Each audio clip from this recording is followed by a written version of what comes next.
바람이 한번 불고 비가 오고 하니까 낙엽도 다 떨어지고 날씨도 선선해지고 한 계절이 또 바뀌어가는 그런 느낌이 물씬 더듭니다. 이런 가을에 여러분 어떻게 지내셨는지요? 저는 지난 금요일 그리고 토요일 청년들 속회를 2군데 그리고 장년들 속회를 2군데에 갔습니다. 이 공부하는 젊은 청년들은 밤을 늦게까지 세워서 공부하는 거는 잘하지만 아침 일찍 일어나는 건 참 힘들고 어렵죠. 근데 그럼에도 불구하고 토요일 아침에 청년들이 모여서 속회 모여서 공부를 했습니다. 또 금요일은 모든 게 다 긴장을 좀 풀고 쉬고 싶은 그런 요일이고 그런 시간이죠. 그런데 그 금요일 밤늦게들 모여서 밤 10시 넘어서까지 그렇게 성경을 공부하고 서로 토론하고 대화하는 것을 보면서 참 마음 좋고 뿌듯했습니다. 뿐만 아니라 어저께 토요일에는 그렇게 이제 아침에 청년들 속회 공부하고 점심 때는 기쁨 속, 저녁 때는 나눔 속 이렇게 참여를 했었습니다. 기쁨도 충만하고 또 나눔 속회는 그 음식도 또 대화도 나눔이 풍부한 그런 속회였습니다. 모두 고맙고 또 모두도 수고하셔서 감사합니다. 지난주하고 이번 주는 성경 본문이 같습니다. 지난주에는 원래 그 정해져 있던 성경 본문은 이제 반을 나누어서 성경 본문을 묵상하고 이번 주에 그 나머지 반을 묵상하도록 그렇게 했었는데 지난주 성경 말씀을 다 읽고 특별히 지난주에는 이 부자 청년에 대해서만 우리가 좀 바꿔서 생각을 해봤죠. 그래서 오늘은 이 본문 다 가지고 이 본문에서 정작 우리에게 전하려고 하는 그 메시지가 뭘까? 마가를 통해서 우리에게 전해주려고 하는 그 예수님의 말씀이 뭘까? 다시 한번 생각을 해봐야 되겠다 하는 생각을 해서 같은 본문을 정했습니다. 오늘 우리가 읽은 이 성경 말씀처럼 부자였던 유대인 청년이 그가 뭐 관원이었던 아니면 어떤 다른 직업을 가졌던 부자였고 청년이었고 관원이었다고 한다면 그렇게 뭐 세상적으로 살아가는데 불편함이 없을 겁니다. 우리의 기준으로 보더라도 그 당시 기준으로 봐서도 아마 그렇게 불편함 없이 그렇게 세상을 살았을 겁니다. 근데 이 사람에게는 영생에 대한 관심이 있었습니다. 여기서 말하는 이 영생이라고 하는 것, 우리 한자 성경에서는 길영자 살생자를 써서 죽어서 저 세상 가는 그 영원한 생명, 이런 것으로 우리 생각하기 쉬운데 이전에 태어난 삶이나 지금 살아가고 있는 우리의 삶이나 또는 앞으로 살아갈 모든 삶, 이런 것을 다 통틀어서 영생이라고 그렇게 생각하시면 되고, 여기서 말하는 영생, 구원, 하나님의 나라, 또 하나님의 나라에 들어가는 것 다 같은 의미로, 같은 개념으로 그렇게 쓰였다고 보시면 됩니다. 물론 이것에 관해서도 하실 말씀들이 많은 분들이 있고 설명이 많을 텐데 오늘은 그것보다는 그저 이 부자는 영생에 대한 관심이 있었다. 삶의 궁극적인 목표, 어떻게 하면 요즘 우리말로 하자면 행복하고 풍성한 삶, 이런 삶을 살 수 있을까? 어떻게 하면 그 하나님과의 올바른 관계를 맺으면서 살 수 있을까 하는 그런 관심이 많았다고 하는 것으로 이 영생이라고 하는 것, 구원이라고 하는 것, 하나님 나라라고 하는 것, 그렇게만 생각하면 좋겠습니다. 이 하나님 나라도 마태복음에 보면 이걸 천국이라고 번역을 해서 이 세상과는 다른 저 세상, 죽어서 가는 저 세상, 이렇게 이해하기가 쉬운데 하나님과 올바른 관계를 맺고 살아가는 그런 아름다운 삶이라고 하는 것은 꼭 죽어야만 이루어지는 삶이 아닙니다. 그렇기 때문에 지금의 삶도 마찬가지의 하나님 나라의 삶일 수 있고 죽어서 가는 그 세상도 하나님 나라의 삶일 수 있습니다. 어쨌든 하나님의 뜻이 이루어진 그런 아름다운 삶의 모습, 하나님께서 세상을 처음 창조하셨을 때에 우리를 보시고서 좋았다, 참 좋다, 이렇게 말씀하셨던 그런 삶, 이런 삶을 영생을 얻은 삶, 구원을 받은 삶, 하나님 나라에 들어간 삶, 이렇게 정의를 하고 말씀을 드리려고 합니다. 그렇다고 한다면 이 예수님을 찾아와서 영생에 대한 그 질문을 한 이 부자 청년의 관심은 오늘 점심 때 짜장면 먹을까 짬뽕 먹을까 하는 정도의 관심보다는 훨씬 더 깊은 삶에 대한 관심이었을 겁니다. 오늘 오후에 테니스를 칠까 골프를 칠까 이런 것보다도 훨씬 더 깊은 삶에 대한, 인생에 대한 깊은 기도가 있었고 고민이 있었고 생각이 있었던 그런 청년이었을 겁니다. 여러분들은 어떠신가요? 오늘 예배를 오면서 또는 한 주간의 삶을 계획을 하면서 이 삶이 어떻게 내 영적인 삶과 영생의 삶과 구원의 삶과 연관이 되는지 한번 생각을 해보셨는지요? 오늘 이 본문을 부자는 천국에 들어가지 못한다 하는 관점으로 많이 읽었습니다.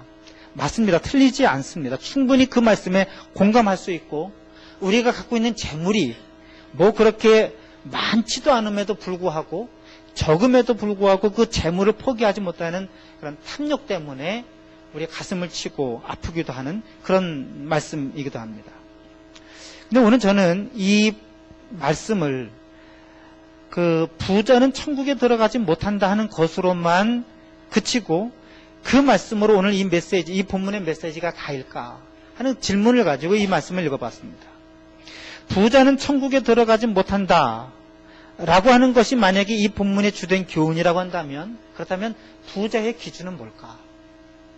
집사님이 저보다 더 부자고, 집사님보다 빌 게이츠가 더 부자고, 빌 게이츠보다 그 누구죠? 뭐 라스네임이 슬림인가 하는 그런 사람인데 그 사람이 더 부자입니다. 그러면 누가 구원받을 수 있을까? 어떤 기준을 가지고 예수님께서 부자는, 재물을 많이 가진 사람은 천국에 들어가지 못한다고 말씀하셨을까요? 부자는 천국에 들어가지 못한다라고 하는 것이 이 본문의 주된 교훈이라고 한다면, 그러면 이 교회의 안에 있는 부자들은 다 구원받지 못하고 영생을 얻지 못하고 하나님 나라에 들어가지 못하는데, 그러면 이 부자들에 대해서 어떻게 해야 될까? 부자들은 재물을 버리십시오라고 하는 그런 메시지를 강하게 전해야 되고, 그럼 부자들은 재물을 포기해야 되는데 그런 메시지가 전해지지도 않고 그런 포기하는 사람도 없다면 과연 이 말씀을 받은 우리들은 어떻게 해야 되고 이 말씀에 어떤 의미가 있을까?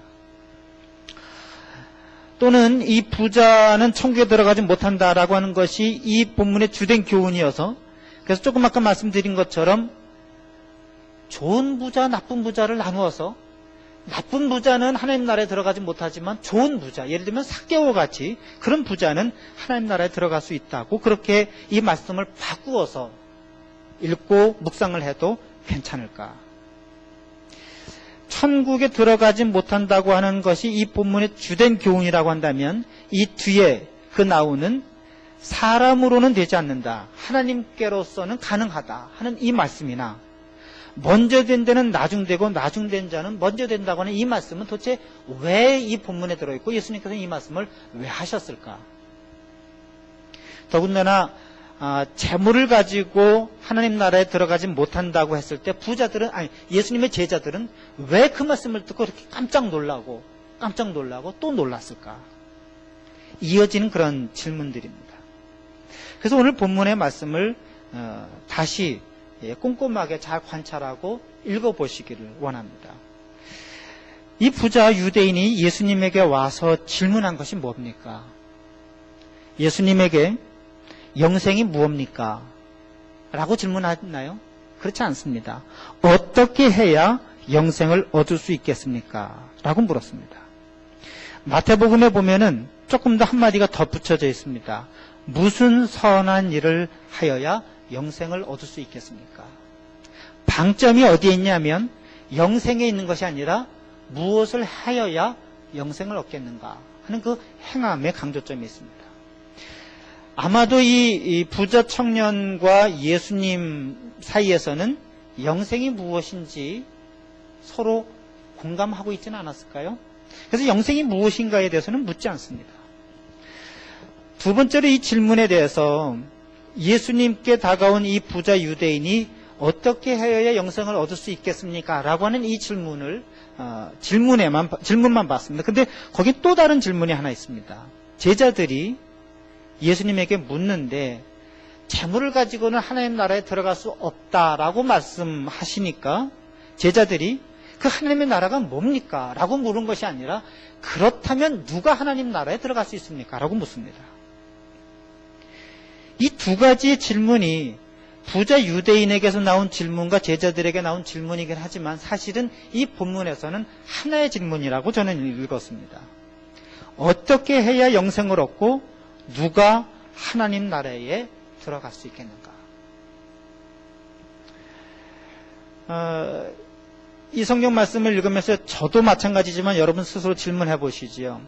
어떻게 해야 영생을 얻을 수 있고 누가 그 하나님 나라에 적합한 사람일까?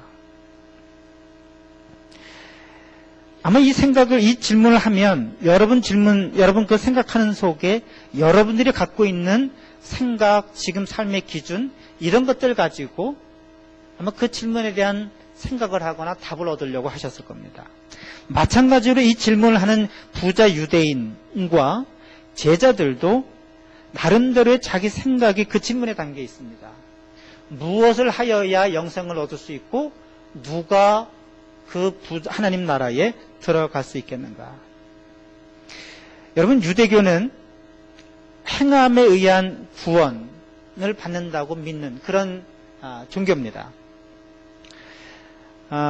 행함이냐 믿음이냐라고 하는 것을 두 가지를 딱 구분해서 놓고 봤을 때 믿음에 의해서 구원을 받는다고 하는 것은 우리 기독교인들의 믿음이고 유대인들은 율법을 지켜야 된다고 하는 그런 행함을 강조하는 신앙이었습니다.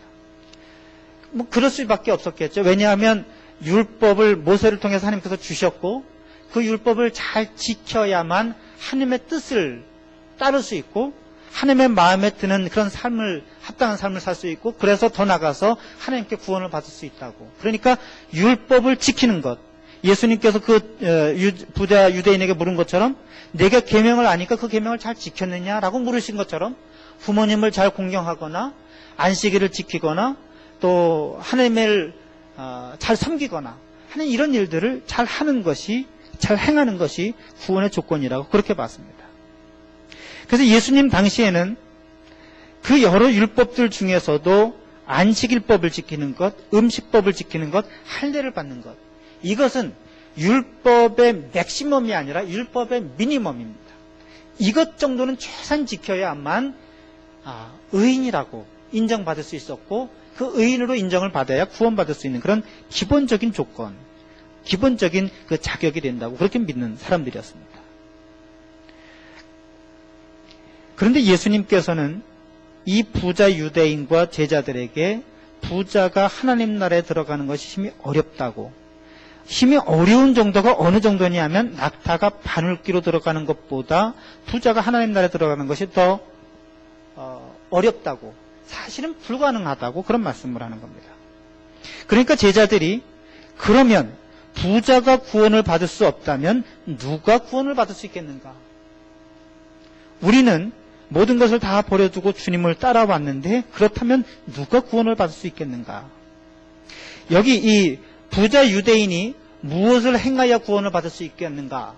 다시 말하면 우리는 행함으로 구원을 받을 수 있다고 그렇게 믿어왔는데 그 말이 맞습니까? 라고 물은 것처럼 제자들이 그러면 누가 구원을 받을 수 있습니까? 라고 하는 그 물음에도 역시 마찬가지로 제자들의 생각이 담겨 있습니다. 어떤 생각이냐 하면 유대인들은 예수님 시대에 와서 예수님이 그 생각을 좀 바꿔놓긴 하셨지만 그 이전의 시대에는 물질적인 부, 그러니까 이 세상에서 살아가는 많은 재물을 얻고 좋은 집을 얻고 낙타와 양과 염소를 많이 받는 것은 하나님께서 주신 복의 결과라고 그렇게 생각을 했습니다. 율법을 잘 지키면 하나님께서 복을 주시는데 이 세상에 많은 물질로, 많은 자식으로, 많은 재산으로 그렇게 복을 주신다고 그렇게 생각했습니다. 우리도 예전에 그 자식이 많으면 다복하다고 그렇게 생각들 했잖아요. 시편에는, 잠언에는 이런 이야기들, 이런 사상들로 가득 차 있습니다. 예를 들면 시편 127편에도 보면 자식은 여호와의 주신 기업이요 태의 열매는 그의 상급이로다. 젊은 자의 자식은 장사의 수중의 화살 같으니 이것이 그 전통에 가득한 자는 복되도다. 그렇기 때문에 물질적인 삶은, 풍요로운 삶은 신앙생활을, 다시 말하면 율법을 잘 지켜서 얻은 복이고, 그런 복을 갖고 있는 사람은 지금 이 세상에 살지만 이미 하나님께서 구원해 주시기로 정해놓은 그런 사람과 다를 바가 없다고 하는 것이 이 제자들의 생각이었습니다. 반대로 여러분이 이미 많이 들으셨겠지만 병은 죄의 결과고 가난은 게으름의 결과고 병과 가난함과 재난은 하나님의 징계이기 때문에 병자이거나 가난한 자이거나 질병을 재난을 겪고 있는 이런 사람들은 하나님 나라에 들어갈 수 없는 그런 죄인이었습니다. 그들은 이 세상에 살지만 이미 하나님 나라에 들어갈 수 없는 자라고 그렇게 낙인 찍혀 있는 그런 사람들이었습니다. 그러니까 예수님께서 재물을 가지고 있는 사람들은 하나님 나라에 들어갈 수 없다고 하는 것을 제자들은 듣고서는 그건 도저히 이해할 수도 없고 받아들일 수도 없는 그런 말씀이었죠. 그래서 예수님께서 그 말씀을 하셨을 때 제자들은 놀랄 수밖에 없었습니다. 아니, 부자가 구원을 받지 못한다면 누가 구원을 받을 수 있겠는가? 자, 여러분들에게 한번 여쭈어보죠. 질문해보죠. 여러분 생각에는 어떤 사람이 구원받기에 합당합니까? 하나님을 잘 믿어서 우리가 기도한 대로 하나님께서 많은 복을 주시면 당연히 그 사람은 구원받기에 더 가까이 가 있다고 우리가 생각할 수 있지 않겠습니까? 만약에 그 재물을 가진 사람이 재물이 단순히 재물이 아니라 하나님께서 주신 복의 상징인데 그 복의 징표인데 구원받을 자로서 예정되어 있는 이미 예견되어 있는 그런 모습인데 그 부자가 하나님 나라에 들어가는 것이 어렵다, 아니 불가능하다 라고 하는 그런 예수님의 말씀에 동의하실 수 있습니까? 자, 누가 하나님 나라에 들어갈 수 있겠는가 하는 그런 제자들의 질문에 대해서, 또는 무엇을 하여야 영생을 얻겠는가 하는 그런 부자 유대인의 질문에 대해서 예수님의 대답은 무엇이었습니까? 예수님이 그 부자 유대인에게 말씀하신 것은 영생을 얻으려면 내가 계명을 안 하니 계명을 다 지켜야 한다. 이게 예수님께서 계명을 지키는 것에 대해서 부인하신 말씀인가요? 저는 가만히 아무리 읽어봐도 예수님께서 계명을 지키는 것, 다시 말하면 행함이 있는 그 믿음을 대해서 강조하는 것에 대해서 부정하지 않으셨다고 그렇게 생각이 됩니다. 율법을 지키고 더 나아가서 율법의 가장 근본 정신 중에 하나인 율법의 정신을 예수님께서는 두 가지로 요약했죠. 하나는 하나님을 섬기는 것과 사랑하는 것과, 하나는 이웃을 섬기는 것, 이웃을 사랑하는 것이었습니다. 여기 있는 이 말씀들, 계명을 지키라고 하는 그 말씀들도 보면은 부모를 섬기거나 이웃의 것을 탐해서 뺏지 말거나, 다 이 세상의 삶에 관한 것들, 그런 말씀을 하셨잖아요. 그거와 마찬가지로 율법의 가장 근본 정신 중에 하나인 이웃 사랑을, 내 재물을 다 팔아서 실천하라 하는 이 말씀 역시 마찬가지로 재물을 포기하라고 하는 그것의 강조점이 있지만 이웃을 사랑하고 그 행함의 실천을 강조하는데, 그것이 다른 말씀으로 읽혀져야 할까요? 저는 그렇지 않다고 생각합니다. 사람의 행함이 역시 중요하다고 하는 예수님의 말씀입니다. 그런데 예수님께서는 그것에서 더 나가서 그렇게 재물을만 가지고 재물의 욕심이 있으면 이웃을 사랑하는데 부족하다, 모자르다, 안 된다. 그러니 그 재물을 포기하고 이웃을 나눠주고, 예수님께서 요구하신 것이 뭡니까? 나를 따르라는 거였습니다. 그냥 재물을 포기하고 이웃에게 나눠주라고 하는 것으로만 그친 것이 아니라 그 재물을 포기하고 나를 따르라. 그 다음에 예수님께서 제자들에게 하신 말씀을 보면 재물을 가지고 하나님 나라에 들어가는 것이 낙타가 바늘귀 들어가는 것이 훨씬 더 어렵다. 재물을 가지면 하나님 나라에 들어갈 수 없다고 하는 것이 예수님의 말씀이잖아요. 그래서 제자들이 그렇다면 누가 하나님 나라에 들어갈 수 있습니까? 라고 하는 그 제자들의 질문에 대해서 예수님의 대답이 뭐냐면, 사람으로서는 할 수 없지만 하나님께로서는 모든 것이 다 가능하다. 이것이 예수님의 대답이었습니다. 그래서 아까 말씀드린 것처럼 그저 부자가 하나님 나라에 들어갈 수 없다고 하는 것이 이 말씀의 강조점이라기보다는 그 말씀을 통해서 예수님께서 정작 우리에게 주시려고 하는 말씀은 뭐냐 하면 사람으로서는 하나님 나라에 들어갈 수 없다. 이제까지 행함의 믿음이나 또는 재물이나 그 재물이 하나님께서 주신 복이라고 믿고 그렇게 살아왔던 것으로는 부족하다. 그것만으로는 구원에 이를 수 없다. 사람의 능력이나 사람의 행함이나 사람의 재물로 사람을 구원할 수 있는 것은 아니다. 라고 하는 것이 예수님의 대답이었습니다. 여러분 어떠십니까? 사람의 행함으로 우리가 영생을 얻을 수 있다고 보시나요?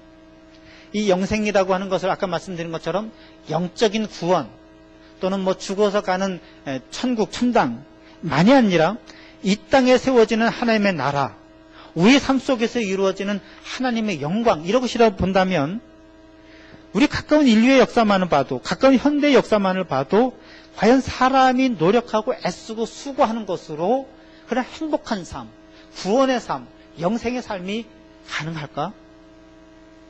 저는 불가능해 보입니다. 17세기, 18세기에 들어서면서 인간의 이성을 이 세상의 신앙보다도 더 가운데 놓고 중심에 놓고 그렇게 살아온 지 한 200~300년 됐습니다.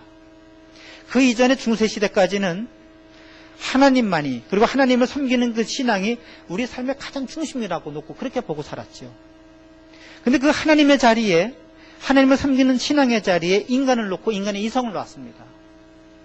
그리고 나서 18세기, 19세기, 20세기, 21세기를 우리가 지금 살아가고 있는데 우리의 삶이 그 이전보다도 훨씬 더 행복하고 훨씬 더 편안하고 훨씬 더 구원과 영생에 가까워졌나요? 과학기술이, 인간의 이성이 이런 우리의 구원의 삶을 담보할 수 있을까요?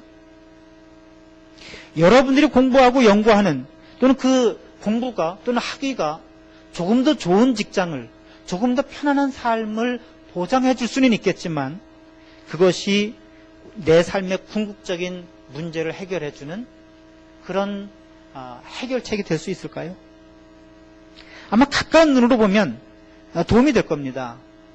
조금만 열심히 공부해서 석사학위보다는 박사학위를 갖는 것이 연봉을 높이는 데 훨씬 더 도움이 되죠. 그 연봉이 5천만 원 받고 있는 사람들이 2천만 원 받고 사는 사람들보다 조금 더 편안하고 안락한 삶을 살 수 있지요. 그러나 그 안락한 삶이 영생의 삶을 보장해 줍니까? 거시적으로 보면 인류의 과학과 기술과 문명이 이성을 중심으로 해놓고 살았던 이 삶이 우리를 행복한 삶과 발전과 지속적인 성장이 가능한 그런 삶으로 인도해 주는가? 요즘 이 환경이나 지구의 모습을 보면 또는 인류가 가고 있는 이 모습을 보면 뭔가 잘못된 방향으로 가고 있다고 여러분 생각하지는 않으시나요?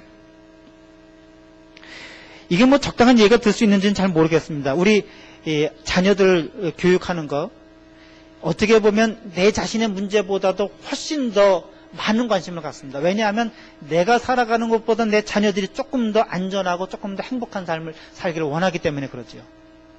그래서 아이들이 어떻게 하면 행복한 삶을 살게 할 수 있을까? 어떻게 하면 좋은 삶을 살게 해줄 수 있을까라고 하는 것을 생각해서 학원도 보내고 학습지도 보내고 피아노도 가르치고 바이올린도 가르치고 하는데 아이가 아침 일찍부터 학교 가서 밤늦게까지 학원에 빙빙빙빙 돌다가 오는 그런 삶을 사는데 과연 내일의 삶을 위해서 오늘의 삶을 그렇게 희생해도 그런 삶을 살아가는 그 삶의 방향이 행복하고 좋은 삶으로 이어질 수 있을까? 여러분, 예수님은 부자는 하나님 나라에 들어가는 것이 어렵다, 아니 불가능하다 이렇게 말씀했습니다. 근데 요즘 여러분 어떻습니까? 교회에서 공부할 때나 설교를 들으실 때나 예수님처럼 이렇게 아주 레디컬하게 재물을 가지고는 하나님 나라에 들어갈 수 없으니 다 재물을 팔아서 가난한 사람들에게 나눠 주십시오라고 그렇게 배우셨나요? 또 그런 설교를 들으셨나요? 이미 교회 안에는 재물을 가진 분들이 많습니다. 아니, 신앙생활을 해서 하나님께서 복을 주셔서 많은 재물을 가졌습니다. 그래서 이것을 어떻게 해석을 해야 될까? 그래서 이 재물이라고 하는 것을 그냥 뭐 돈 한 푼 두 푼이냐, 그것이 아니다. 이게 뭐 물질적인 것만이 아니라 영적인 것으로 다 해석해야 된다.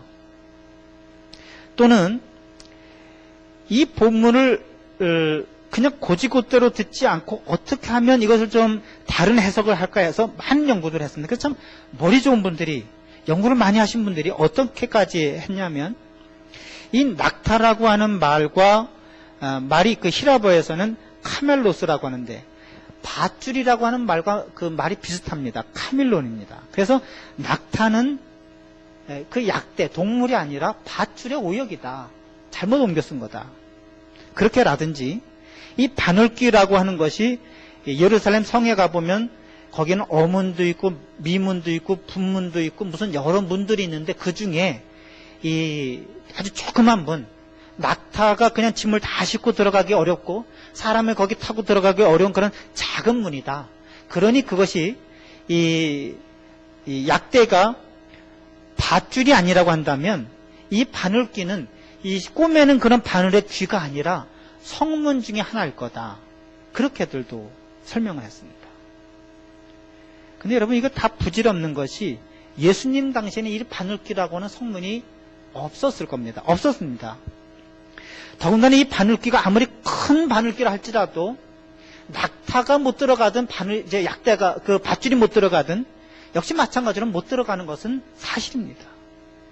더군다나 지금 이 마가복음을 읽어보시면 바로 앞에서도 어린아이 하나를 실족하게 하면 무엇을 먹여달라고 그랬죠?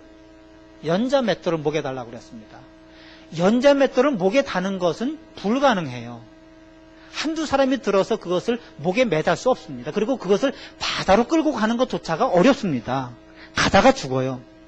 이 말씀은 무슨 말씀이냐면, 그렇게 큰 것과 작은 것을 아주 극명하게 대비하는 그런 문학적인 표현입니다.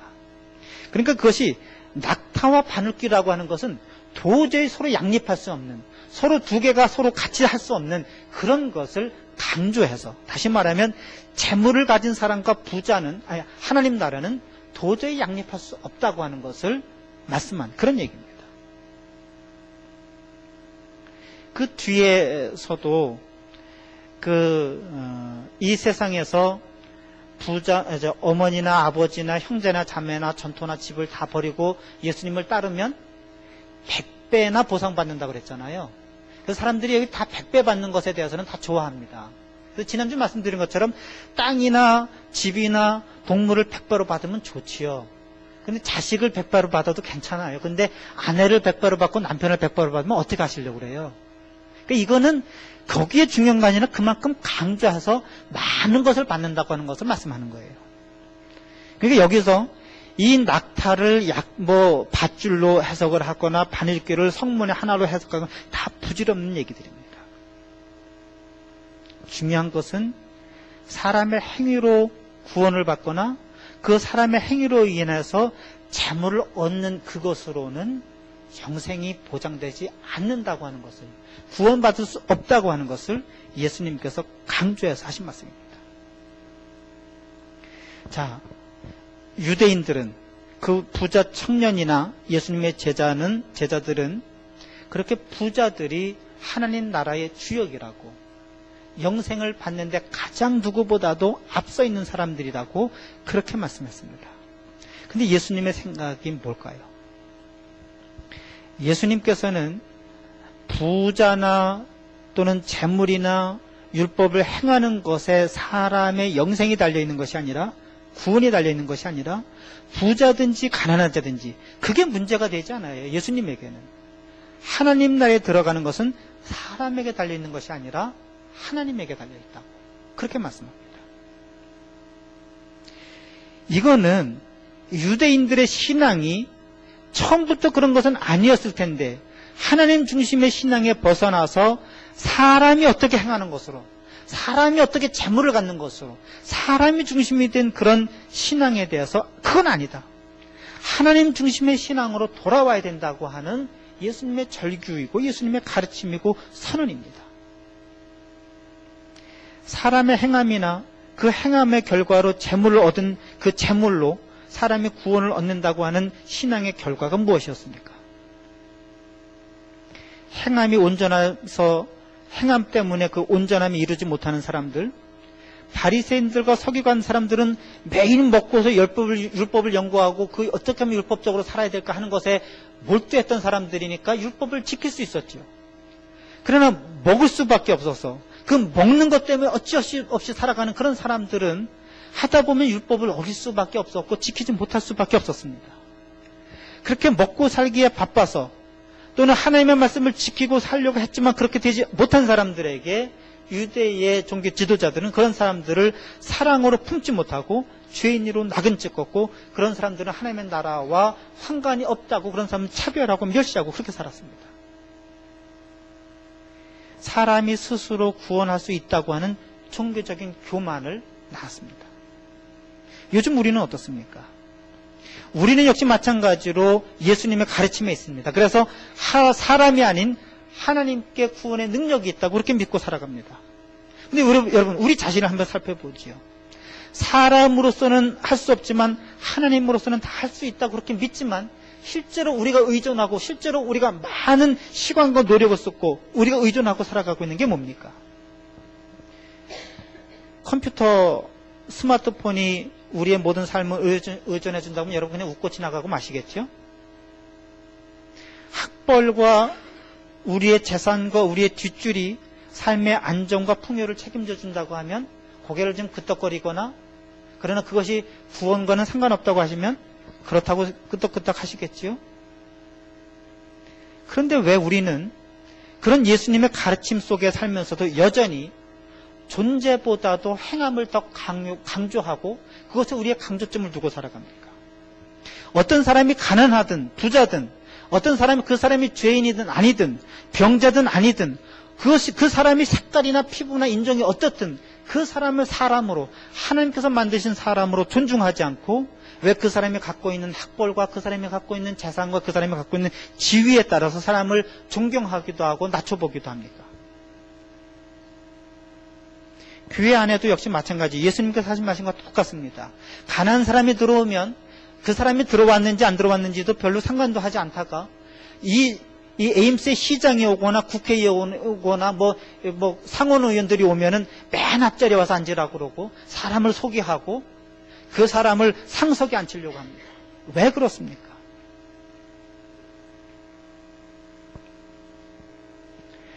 교회에서 봉사할 때도 역시 마찬가지죠. 사람들에게 보이지 말고 하나님께서 보이는 곳에서 봉사하라고 그렇게 우리는 잘 배우고 가르침을 들었음에도 불구하고 내가 이만큼 한 것에 대해서 사람들이 알아주지 않으면 화납니다. 짜증냅니다. 교회가 사랑이 없다고 그럽니다. 왜 그렇게 하죠? 우리의 생각과 우리가 말하는 것과 우리가 믿는 것과 우리가 행동하는 것과 서로 다른 것 아닙니까? 하나님만이 우리를 구원할 수 있다고 하는 것에 대한 믿음은 그렇게 고백을 하면서도 실제 우리의 삶은 우리가 갖고 있는 물질적인 재산이, 우리가 갖고 있는 지위가, 우리가 갖고 있는 학벌이 우리의 삶을 더 편안하게 해주고 우리의 삶을 행복하게 해준다고 그렇게 믿고 살아가고 있는 것은 아닐까요?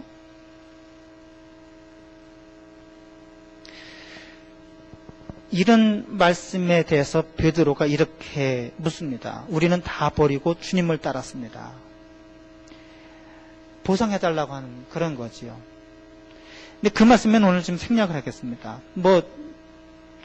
근데 예수님께서 그 여러 가지 보상을 해주실 것이라고 하는 그 말씀의 맨 마지막에 먼저 된 자 중에 나중되고 나중된 자로서 먼저 될 자가 많으니라, 이 말씀을 합니다. 뜬금없는 얘기예요. 왜 이런 물질적인 보상을 바라고 있는 제자들에게 그 물질적인 보상과 아울러서 박해도 받지만 그리고 이 말씀을 왜 하셨을까? 그러나 먼저 된 자 중에 나중되고 나중된 자가 먼저 될 자가 많다. 저는 이 말씀을 마가복음 10장 1절부터 30절까지 있는 말씀의 결론이라고 그렇게 봅니다.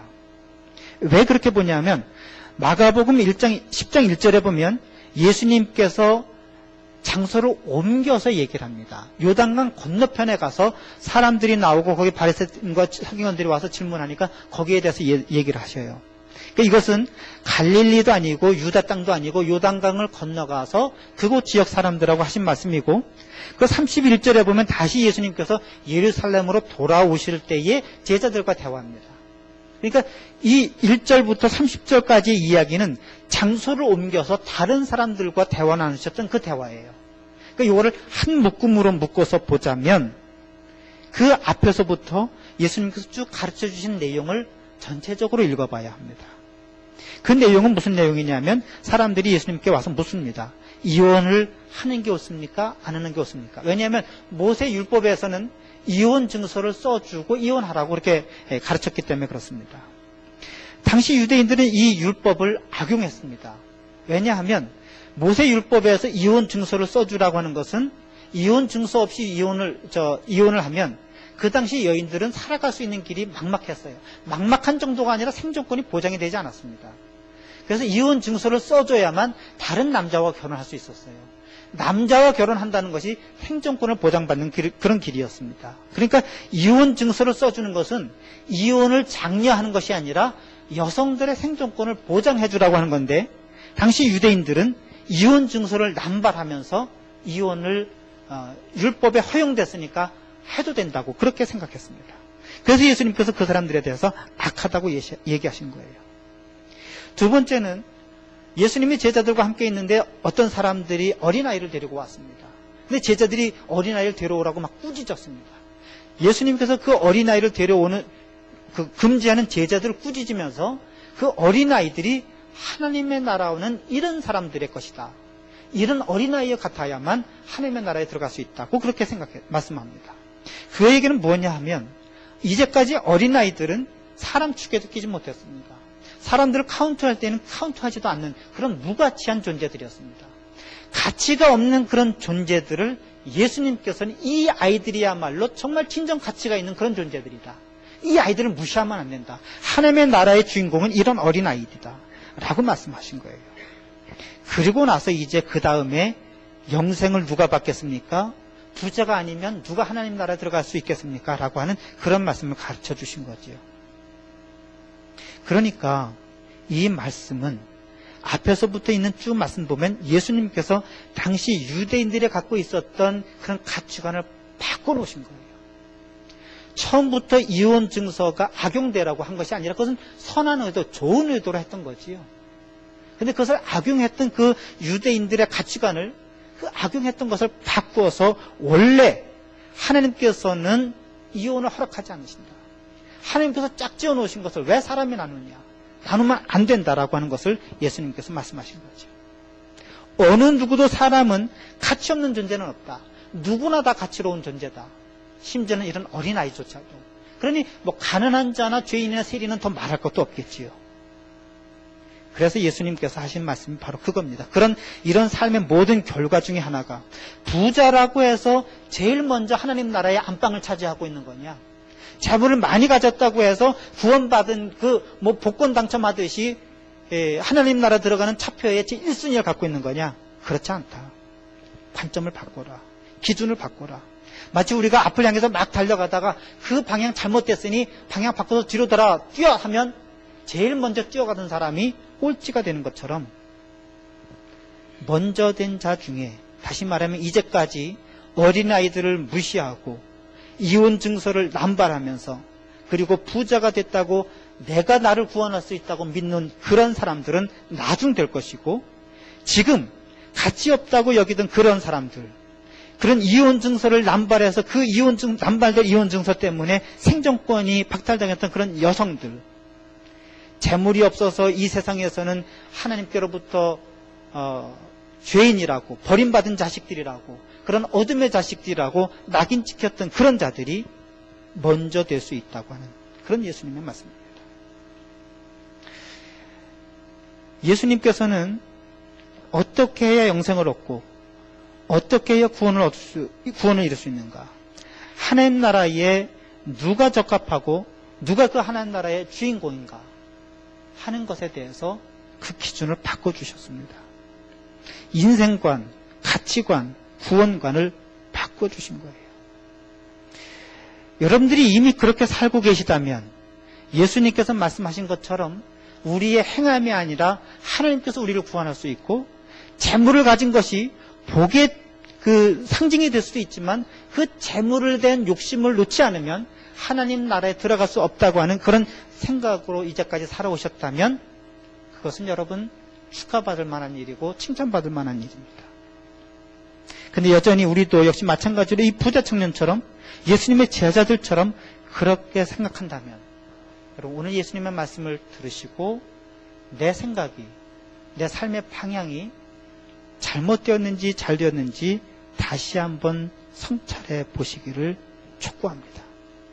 그래서 저는 오늘 이 말씀을 가지고 세 가지로 요약해서 말씀을 드리고 싶습니다. 첫째는 여러분이 지금 이 세상에 살아가고 있는 삶에 대한 관심, 학점도 잘 받아야 되고 학위 논문도 써야 되고 직장도 얻어야 되고 배우자도 찾아야 되는 그런 관심도 가져야 되지만 영생에 대한 관심, 구원에 대한 관심, 하나님 나라에 대한 관심도 가지십시오.